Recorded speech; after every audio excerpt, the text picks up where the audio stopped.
మనదైన తెలుగు సంవత్సరంలోకి మనం ప్రవేశించాము. Cyber crimes పెరిగిపోయాయి. ఈ మధ్య బెట్టింగ్ యాప్స్ క్రైమ్స్ పెరిగిపోయాయి. ఇప్పుడు ఇది విశ్వావసు నామ సంవత్సరం. వసు అంటే అర్థం ఏంటంటే రేపు ఎలా ఉంటుందనే ఆలోచన అన్ని రకాల వాళ్ళకి, అన్ని వయసుల వాళ్ళకి ఉంటుంది కదా. అయితే ఈ సంవత్సరం ఒకటి ఏం జరుగుతుంది అని అంటే చాలా విశేషం. ఒకటి గుర్తుపెట్టుకోండి, మన తెలుగు రాష్ట్రాలు పరిస్థితి ఏ విధంగా ఉండబోతుంది ఈ సంవత్సరం. ఈ సంవత్సరం తెలుగు రాష్ట్రాల్లో నేను రైతులకు చెప్పేది ఏంటంటే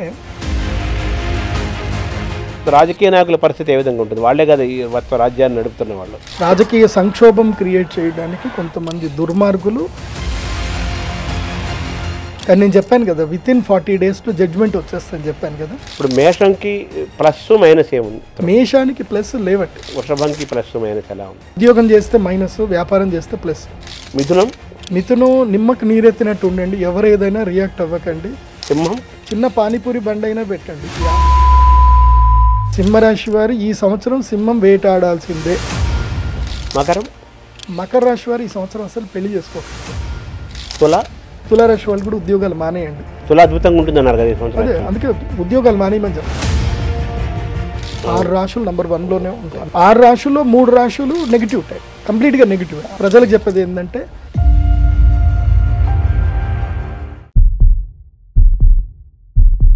నమస్కారం. మనతో పాటు ప్రదీప్ జోషి గారు ఉన్నారు. వారు జ్యోతిష్య శాస్త్రాన్ని అధ్యయనం చేసి నిత్యము ఉపాసనలో ఉంటూ అనేక మందికి మానసికమైన, శారీరకమైన ఆరోగ్యాన్ని, ధైర్యాన్ని, జీవితంలో ఏం చేయాలి, ఏం చేయకూడదు, ఎటువంటి ఫలితాలు, దుష్ఫలితాలు అన్నీ చెప్తూ, అలాగే గ్రహాల యొక్క కదలికల్ని వాళ్ళకి వివరిస్తూ వాళ్ళు ఆరోగ్యంగా, ఆనందంగా ఉండడానికి ప్రయత్నం చేస్తున్నారు. జ్యోతిష్యంని విశ్వసించి, నమ్మి ఆయన దాన్ని అధ్యయనం చేసి అందులోనే అంకితమై వారు జీవిస్తున్నారు. వారిని అడిగి ఈ జ్యోతిష్యం చుట్టూ ఉండే విషయాలని కొన్నిటినైనా తెలుసుకునే ప్రయత్నం చేద్దాం. నమస్తే. నమస్కారం. ముందుగా మనదైన తెలుగు సంవత్సరంలోకి మనం ప్రవేశించాము. అందరికీ ఏంటంటే ఎవరికి వాళ్ళ రాసులు ఏంటి, రేపు నా పరిస్థితి ఎలా ఉంటుంది, రేపు ఎలా ఉంటుందనే ఆలోచన సహజంగా అందరికీ, అన్ని రకాల వాళ్ళకి, అన్ని వయసుల వాళ్ళకి ఉంటుంది కదా. ముఖ్యంగా సింపుల్గా 12 రాసులు మనకు ఉన్నాయి కదా. ఈ 12 రాశులు ఒక్కొక్క రాశి వాళ్ళకి ఈ సంవత్సరం, మన తెలుగు సంవత్సరంలో ఎలా ఉంటాయో సూక్ష్మంగా డైరెక్ట్గా సూక్ష్మంగా అది అయిన తర్వాత మనం నెక్స్ట్ టాపిక్లోకి వెళ్దాం. శ్రీ గురుభ్యో నమః. శ్రీమాత్రే నమః. అచింత్యావ్యక్తరూపాయ నిర్గుణాయ గుణాత్మనే సమస్త జగదాధారమూర్తయే బ్రహ్మణే నమః. శ్రీకళ్యాణ గుణావహం రిపుహరం దుస్వప్నదోషాపహం గంగా స్నాన విశేష పుణ్యఫలదం గోదానతుల్యం నృణాం. ఆయుర్వృద్ధిదముత్తమం శుభకరం సంతాన సౌభాగ్యదం నానాకర్మసు సాధనం సముచితం పంచాంగమాకర్ణ్యతాం. ముందుగా ప్రేక్షకులందరికీ కూడా, గురుగారు మీకు కూడా, అందరికి కూడా శ్రీ విశ్వావసు నామ సంవత్సర శుభాకాంక్షలు. నేను అందరి దగ్గర ఇంటర్వ్యూ చేయడం వేరు, శర్మ గారి ముందు ఇంటర్వ్యూ చేయడం వేరు. ఎందుకోసమంటే సాధారణంగా అందరి ముందు ఇంటర్వ్యూ అంటే వాళ్ళందరూ కూడా యాంకరింగ్ ఫీల్డ్లో, అంటే వాళ్ళ క్వశ్చన్ ఎలా వేయాలో మాత్రం తెలుసు. కానీ శర్మ గారి ముందు ఏమన్నా చెప్పాలి అని అంటే కుప్పిగంతలు వేసినట్టుగా ఉంటుందన్నమాట.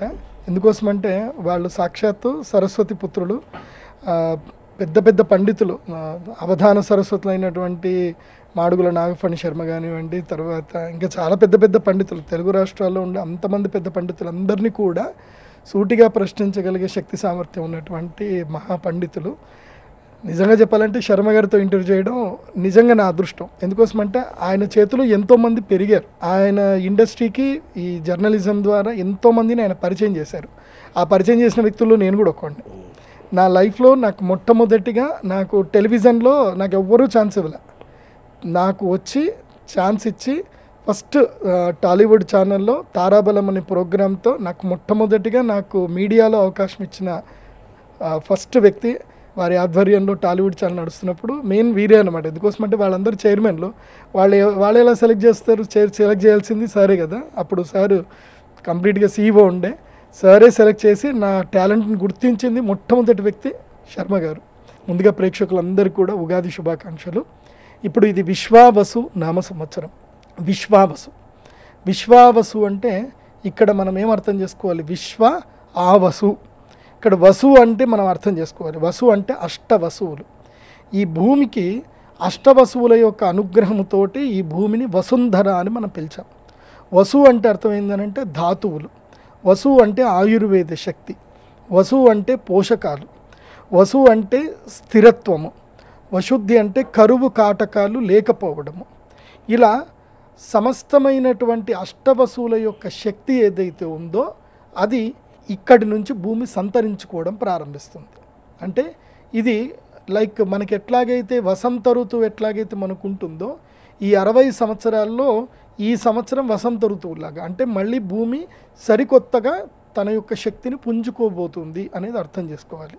కానీ మనం ఒకటి అర్థం చేసుకోవాలి, ఇప్పుడు భగవంతుడు ఏం చేస్తున్నాడు అంటే ఈ సంవత్సరంలో అష్టవసువులు నేల దిగుతారు.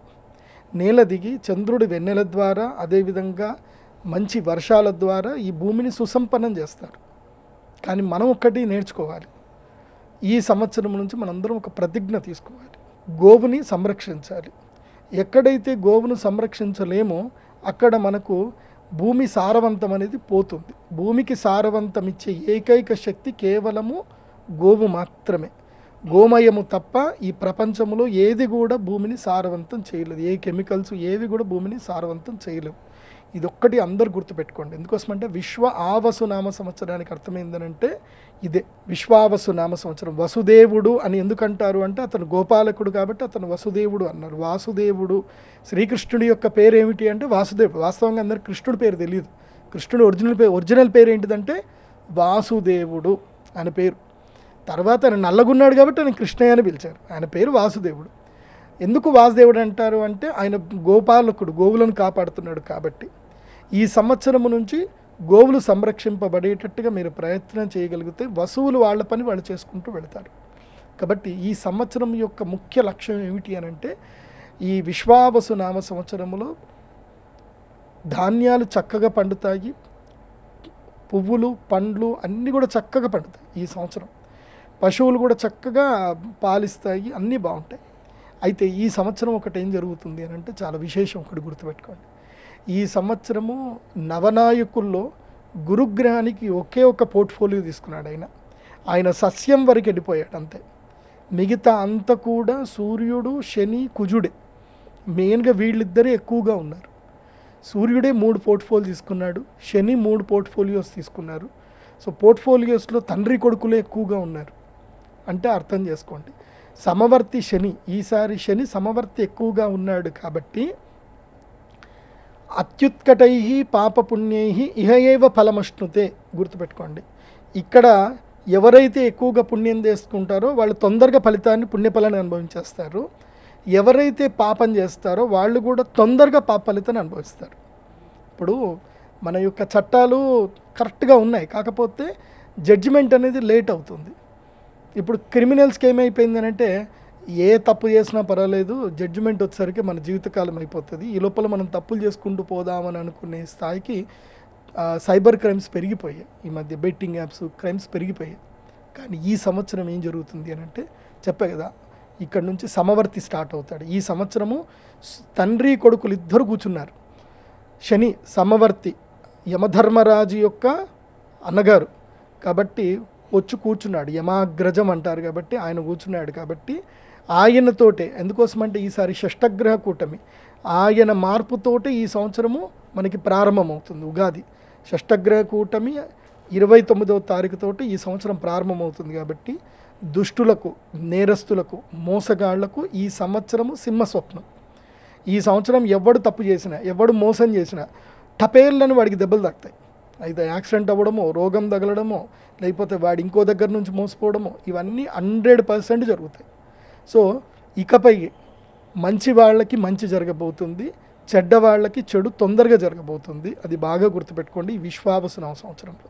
సో ఈ సంవత్సరంలో పాపగ్రహాల యొక్క ఆధిక్యత ఎక్కువ ఉన్నా, పాపగ్రహాలు అంటే అర్థం ఏంటంటే పాపాత్ములకు కీడు చేసేటువంటి పాపగ్రహాలు. పాపగ్రహాలు అంటే పాపం చేయడం ఎంకరేజ్ చేసేటివి కావు, అది బాగా గుర్తుపెట్టుకోవాలి. అది కాకుండా ఈ సంవత్సరం మేజర్గా ఏమిటంటే అతిపెద్ద గ్రహాలైనటువంటి 4 గ్రహాలు అవి ఏమిటంటే రాహుకేతువులు. రాహుకేతువుల యొక్క మార్పు కూడా ఈ సంవత్సరం ఉంది. మీనములో నుంచి కుంభము లోపలికి రాహువు ఈ సంవత్సరము మే 18వ తారీఖు అడుగు పెడుతున్నాడు. అలాగే సింహరాశి లోపలికి కేతువు అడుగు పెడుతున్నాడు. సో రాహుకేతువుల యొక్క మార్పు ఈ సంవత్సరము అంటే వీళ్ళు 18 నెలల తర్వాత వీళ్ళు మారుతారు, ఊరికే మారరు. ఓ సంవత్సరంన్నర తర్వాత మాత్రం మారుతారు. అంటే సంవత్సరంన్నర తర్వాత రాహుకేతువుల యొక్క స్థాన మార్పు జరుగుతుంది, అదొకటి. అది కాకుండా ఈ సంవత్సరం ఏం జరుగుతుంది, ఈ రాహుకేతువుల యొక్క మార్పు అంటే మే 18వ తారీఖు నుంచి కన్యారాశిలో నుంచి సూర్యుడు బయటపడి తులారాశిలో అడుగుపెట్టేంత వరకు కుజుడు బయటపడేంత వరకు, అంటే ఆల్మోస్ట్ డిసెంబర్ వరకు, అంటే మే 18 నుంచి తీసుకొని మే 18 అంటే May, June, July, August, September, October, November 7 నెలల కాలం పాటు 7 నెలల కాలం పాటు కాలసర్పదోషము ఈ భూమిని పట్టుకుంటుంది. ఈ కాలసర్పదోష ప్రభావం వల్ల ఏం జరుగుతుందంటే ఎక్కడైతే అన్నదానాలు జరగవో, ఎక్కడైతే స్త్రీలని హింసిస్తారో, ఎక్కడైతే మారణహోమం జరుగుతుంటుందో, ఎక్కడైతే మనిషికి మనిషి గౌరవించుకోరో అక్కడ క్షామం ఏర్పడుతుంది. క్షామము అంటే అర్థం ఏంటి, వర్షాలు పడవు, విపరీతమైన వర్షం పడి లేదంటే కొట్టుకెళ్ళిపోతుంది, భూకంపాలు ఏర్పడతాయి. సో ఈ సంవత్సరము ఎక్కడైతే అన్యాయాలు అక్రమాలు ఎక్కువగా జరుగుతున్నాయో అక్కడ ఎక్కువగా తీవ్ర నష్టాలు కూడా జరుగుతుంది. ప్రకృతి ప్రకోపాన్ని ఈ సంవత్సరం అక్కడ చూపిస్తుంది.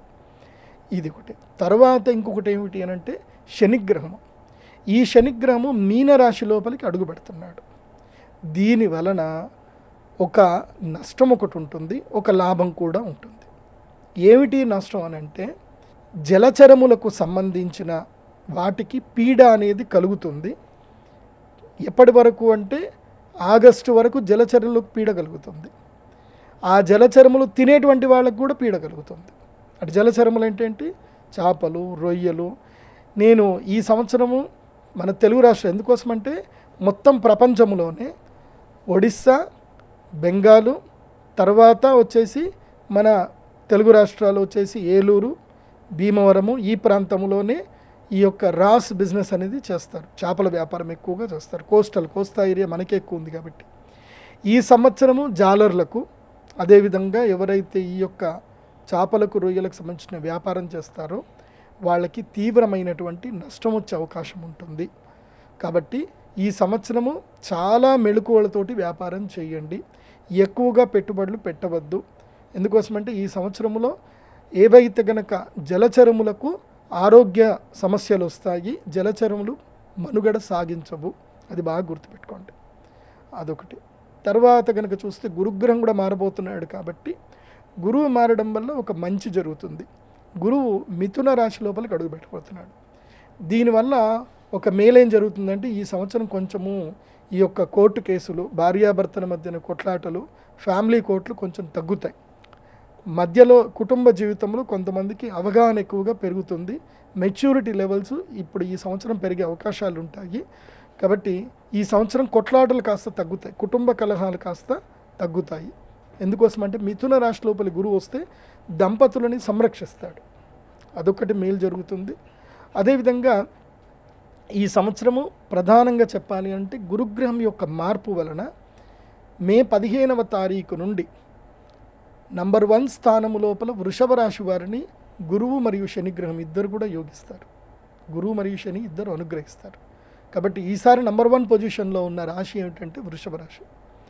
నంబర్ 2 స్థానములో వచ్చేసి సింహరాశి. నంబర్ 2 స్థానములో వచ్చేసి మనకి తులారాశి వస్తుంది. తులారాశి వారికి ఈ సంవత్సరం మంచిది, బాగుంది నంబర్ 2 స్థానంలో. తర్వాత నంబర్ 3 స్థానంలో వచ్చేసి ధనుస్సు రాశి, ఆ తర్వాత సింహరాశి, ఆ తర్వాత కుంభరాశి, ఆ తర్వాత వచ్చేసి మకర రాశి. ఈ విధంగా టాప్ 6 పొజిషన్లో ఈ రాశులు వారు ఉన్నారు. మళ్ళీ చెప్తున్నాను, మిథున, తుల, ధనస్సు, కుంభం, సింహం, మకరం, ఈ 6 రాశులు ఈ సంవత్సరం టాప్ నంబర్ 1 to 6 పొజిషన్లో ఉన్నాయి. ఆ తర్వాత క్రమేపీ మేషం అన్నారు మీరు ఫస్ట్. మేషం కాదండి, మేషరాశి వారిది అయిపోయింది. ఈ సంవత్సరం నుంచి మేషరాశి వాళ్ళ ర్యాంక్ నంబర్ 1 నుంచి నంబర్ 12కి పడిపోతుంది, లాస్ట్కి వెళ్ళిపోతుంది. ఎందుకోసమంటే మేషరాశి వారికి ఈ సంవత్సరం మొదలై వేసివాసి యోగంతో మొదలైపోతుంది. మేషరాశి వారికి ఏం జరుగుతుంది అని అంటే ఏలినాటి శని ప్రారంభమవుతుంది. ఉగాదితోటే ఏలినాటి శని మేషరాశి వారికి ప్రారంభమవుతుంది. గురుగ్రహం కూడా మే 15వ తారీఖు తర్వాత తృతీయ స్థానంకి వెళ్ళిపోతాడు. కాబట్టి ఇంకా వాళ్ళకి ఇంక యోగించడానికి ఏం ఉండదు. ఇంకా 2.5 సంవత్సరాలు పీడ ఉంటుంది. గురువు అనుగ్రహించడు, శని అనుగ్రహించడు. కాబట్టి మేషరాశి వారు ఎంత క్వైట్గా ఉంటే అంత మంచిది. తిన్నామా, పడుకున్నామా, తెల్లారిందా, అంత ఉంటే మంచిది. తర్వాత వచ్చేసి అంటే మేషరాశి వారికి నెంబర్ 11 పొజిషన్లో ఉన్నారు. మే 15 తర్వాత నెంబర్ 12 పొజిషన్కి వెళ్ళిపోతారు. సో నెంబర్ 12 పొజిషన్లో ఉన్నది ఇప్పుడు ఎవరు అంటే మీనరాశి. సంవత్సరం మొదలుతోటి గ్రహణంతో మొదలవుతున్నారు, షష్టగ్రహ కూటమితో మొదలవుతున్నారు. కాబట్టి మీనరాశి వారికి అంటే మీనములకు అంటే చేపలకి, జలచరములకు చంచల స్వభావం కలిగినటువంటి మీనరాశి వారికి విపత్తులు తప్పవు, కష్టాలు తప్పవు. వీళ్ళకి అంటే ఒకటి గుర్తుపెట్టుకోండి, ప్రతి మనిషి కూడా తన జీవితంలో ఎప్పుడు ప్లస్ అవ్వాలని కోరుకుంటాడు. అది రాంగ్. అది ఒకసారి మైనస్ అవుతేనే మనం ప్లస్ అవుతాం. పులి ఏనుగుని చంపాలి అన్నా, ఏనుగు మీద దూకాలి అన్నా, ఒక పెద్ద లంఘనం చేయాలి అన్నా 4 అడుగులు వెనక్కి ఎత్తుంది.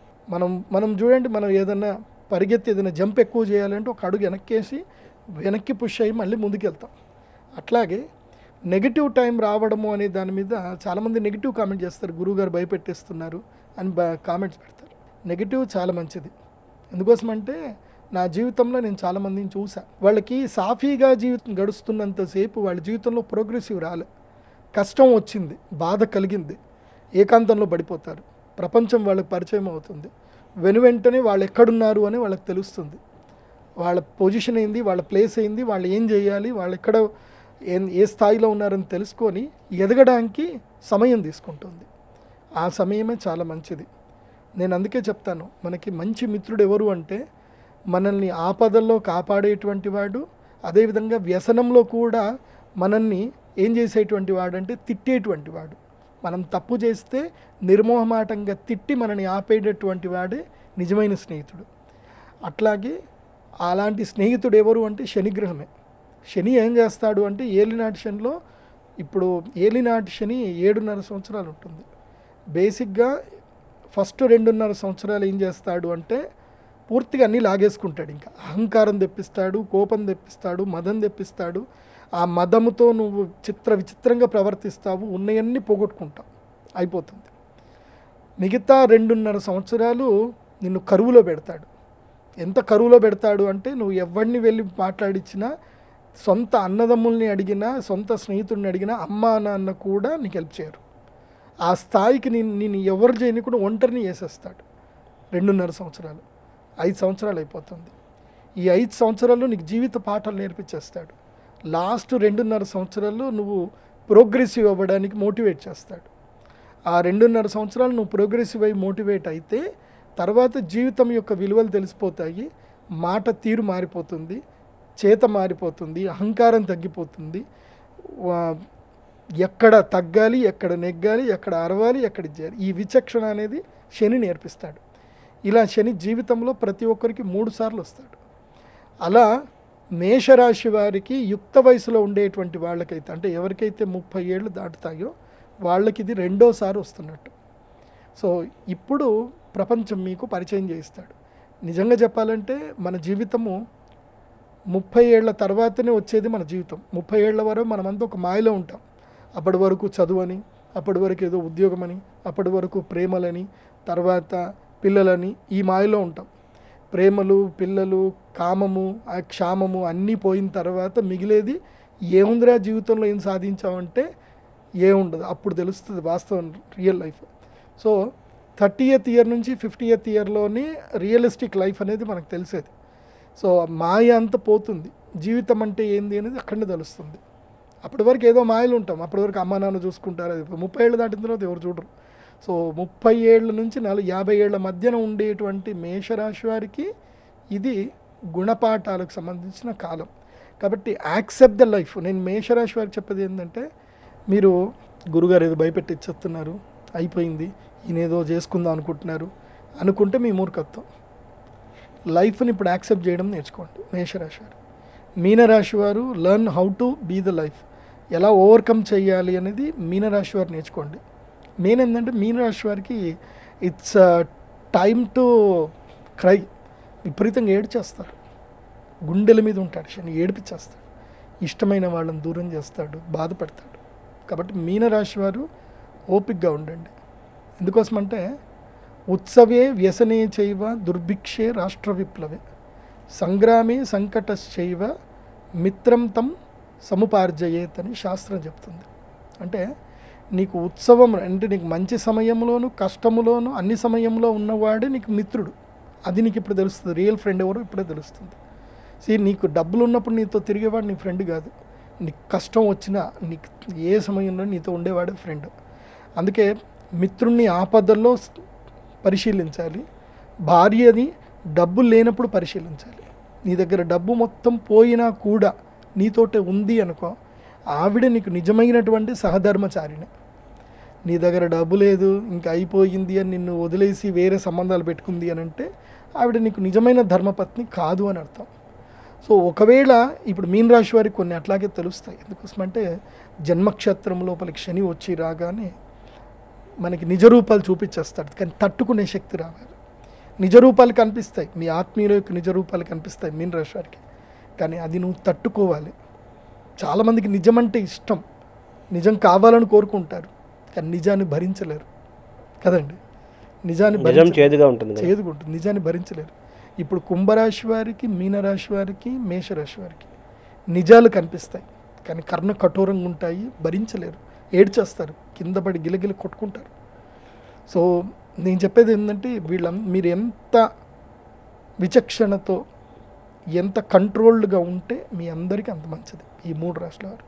ఇంకా మిగతా రాశులు అంటారా, కర్కాటక రాశి వారు చెప్పుడు మాటలు వినడం తగ్గించుకోండి, స్వీయ నిర్ణయాల వైపు ముందుకు ప్రయాణం చేయండి కర్కాటక రాశి వారు.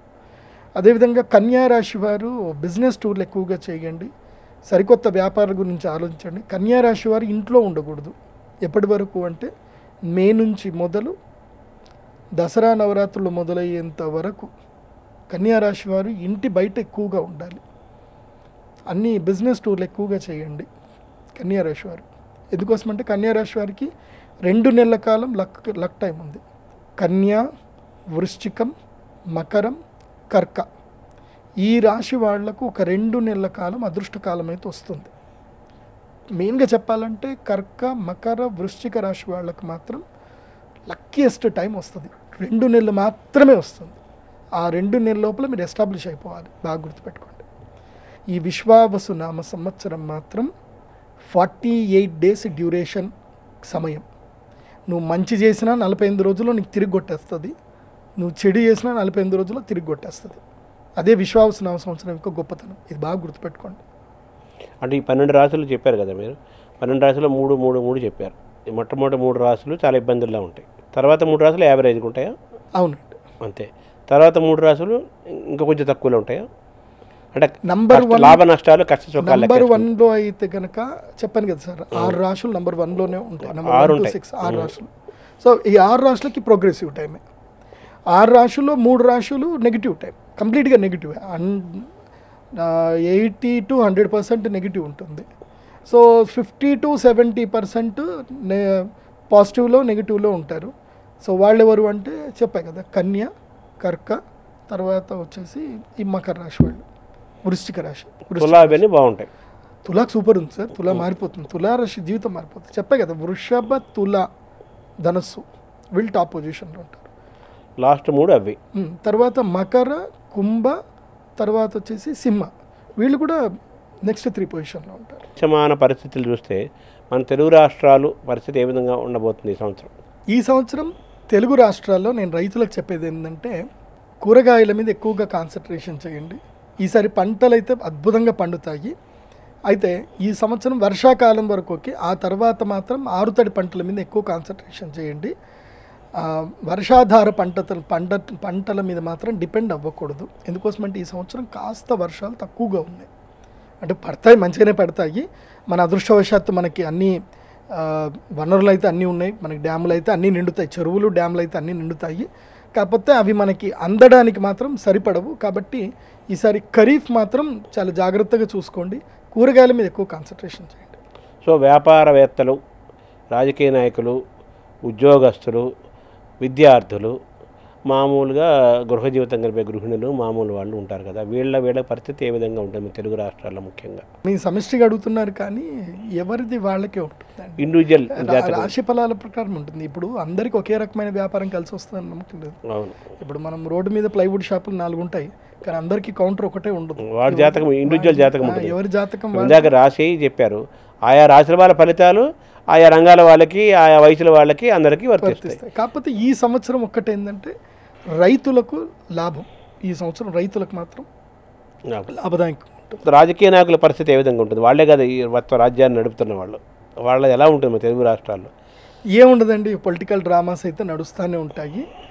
కానీ ఈ సంవత్సరంలో మాత్రం ఈ యొక్క మత కలహాలు ఎక్కువగా పెరుగుతాయి. మత కలహాలు మాత్రం ఉంటాయి. రాజకీయ సంక్షోభం క్రియేట్ చేయడానికి కొంతమంది దుర్మార్గులు మత కలహాలను అయితే కావాలని సృష్టిస్తారు. కానీ నేను చెప్పాను కదా, వితిన్ 40 daysలో జడ్జ్మెంట్ వచ్చేస్తుందని చెప్పాను కదా, ఎక్కడిదక్కడ సెటిల్ అయిపోతుంది కానీ జరగదు. నేను ఒకటి ప్రజలకు చెప్పేది ఏంటంటే, రూమర్స్ నమ్మకండి. మతాలని రెచ్చగొట్టి ఎంజాయ్ చేసేవాడు పైన ఉంటాడు, వాడు మాత్రం వాళ్ళు ఇద్దరు ముచ్చట పెట్టుకుంటారు, డార్క్ రూమ్లో మందేస్తారు, కానీ మనల్ని రెచ్చగొడతారు. కాబట్టి రూమర్స్ అస్సలు నమ్మకండి.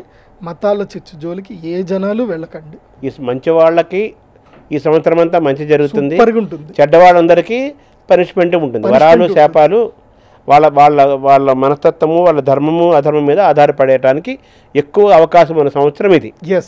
అంతే కదా, ఒక వాక్యంలో చెప్పాలంటే విశ్వావసు నామ సంవత్సరంలో 100%. ఎందుకోసమంటే రాజైనటువంటి సూర్యుడు గ్రహరాజు, అవును, ఆయన్నే రాజయ్యాడు. కాబట్టి ఇంకా రాజకీయము లోపల సూర్యుని మించినటువంటి వాడు ఉండడు. అందుకోసమంటే రాజకీయ యోగం రావాలి అన్నా, ప్రభుత్వం నడిపించాలన్నా జాతకంలో సూర్యుడు బాగుండాలి. సూర్యుడు బాగా ఉంటేనే జరుగుతుంది. కాబట్టి సూర్యుడు ఈసారి రాజయ్యాడు కాబట్టి పరిపాలన అద్భుతంగా ఉంటుంది ఈసారి. ఇప్పుడు మేషంకి ప్లస్ మైనస్ ఏముంది ఈ సంవత్సరం? మేషానికి ప్లస్ లేవండి ఈ సంవత్సరం, అంతా మైనసే. అంటే నెగిటివ్స్ ఎక్కువగా ఉన్నాయి. ప్లస్ అంటే ఏం లేదు, జీవితం కంటికి కనబడ్డమే ప్లస్, వాస్తవాలు కనబడ్డమే ప్లస్. దాన్ని యాక్సెప్ట్ చేయగలిగితే ప్లస్, యాక్సెప్ట్ చేయకుండా బాధపడిపోయి ఏదో అయిపోయింది అని చెప్పి బాధపడితే మాత్రం, కింద పడిపోతే మాత్రం మైనస్. అలాగే వృషభంకి ప్లస్ మైనస్ ఎలా ఉంది? వృషభానికి ఉద్యోగం మానేయాలి, ఉద్యోగం చేస్తే మైనస్, వ్యాపారం చేస్తే ప్లస్. Very good. మిథునం?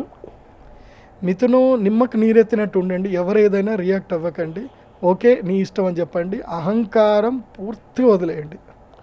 కర్కాటకం?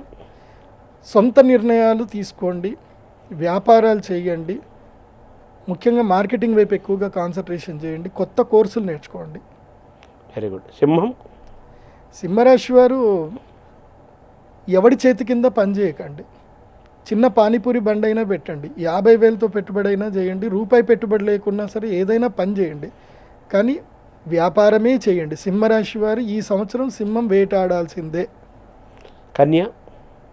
కన్యా రీసెర్చ్ చేయండి, టూర్లు ఎక్కువగా తిరగండి, రీసెర్చ్ చేయండి, బిజినెస్ అనాలిసిస్ చూడండి, సరికొత్త వ్యాపారాలకి శ్రీకారం చుట్టండి దసరాకి. తులా వాళ్ళు ఆరోగ్యాన్ని జాగ్రత్తగా చూసుకోండి, భార్యాభర్తలు కూడా అన్యోన్యతను మధ్యలో ఎక్కువగా చూసుకోండి. అండ్ వన్ మోర్ ఏంటంటే బిజినెస్ తప్పకుండా చేయండి. తులారాశి వాళ్ళు కూడా ఉద్యోగాలు మానేయండి, చాలిన శాలరీ ఉంటే ఉద్యోగాలు మానేయండి. తులా అద్భుతంగా ఉంటుంది అన్నారు కదా ఈ సంవత్సరం. అదే అందుకే ఉద్యోగాలు మానేయమని చెప్తా. అద్భుతంగా ఉన్నప్పుడు వ్యాపారం చేయాలి. ఉద్యోగం చేస్తే నీ అదృష్టం కాస్త నీ ఓనర్కి వెళ్ళిపోతుంది, నీ శాలరీ మాత్రం వస్తుంది కానీ నీ ఓనర్కి నీ అదృష్టం పోతుంది. స్వయం కృషితో అతని ప్రతిభ వాడుకోవాలి, అంతే పైకి రావాల్సిందే. వృశ్చిక రాశి వారు ఈ సంవత్సరం ఎక్కువగా భూములు కొనండి, రుణాలు ఎక్కువగా చేసుకోండి, 2 వీలర్స్ మాత్రం నడిపించొద్దు, పిల్లల ఆరోగ్యం పట్ల అప్రమత్తంగా ఉండండి. ధనుసు రాశి వారు వ్యాపారం చేయండి, అహంకారం తగ్గించుకోండి, అందరికీ మీ సీక్రెట్లన్నీ చెప్పేయకండి, మీ యొక్క సక్సెసే మాట్లాడాలి తప్ప మీరెవరితో ఎక్కువగా మాట్లాడకూడదు. ఎంత మౌనంగా ఉంటే ధనుసుకు అంత మంచిది. మకరం పట్టిందల్లా బంగారం. అయితే మిథ్యా మోహములో మాయలో ఇరుక్కోకండి. మకర రాశి వారు ఈ సంవత్సరం అసలు పెళ్లి చేసుకోకండి. కుంభరాశి వారు నిమ్మకు నీరెత్తినట్టు ఉండండి, తిన్నామా పడుకున్నామా తెల్లారిందా, ఎంత పని చేసామా ఎంత చూసుకున్నామా ఇంతే చేయండి. అప్పులు సాధ్యమైనంతకు తీర్చే ప్రయత్నం చేయండి, నిల్వలేం చేయకండి, డబ్బు నేను నిలబెట్టకండి, ఉన్నదున్నంత ఉన్నదున్నట్టుగా అప్పులన్నీ తీర్చేయండి, క్లియర్ చేసుకోండి. మీనరాశి వారు తీర్థయాత్రలు చేయండి, దైవధ్యానం చేయండి, యోగా చేయండి, ప్రాణాయామం చేయండి. ఎవ్వరికి మీ సీక్రెట్స్ చెప్పకండి. ఎంత దుఃఖం ఉన్నా, ఎంత బాధ ఉన్నా ఎవ్వరికి చెప్పకండి. ముఖ్యంగా సైబర్ మోసాలకి జోలికి వెళ్ళొద్దు, కొత్త పెట్టుబడులు పెట్టొద్దు, మీ నీడను కూడా మీరు నమ్మొద్దు. Thank you. నమస్కారం. శ్రీమాత.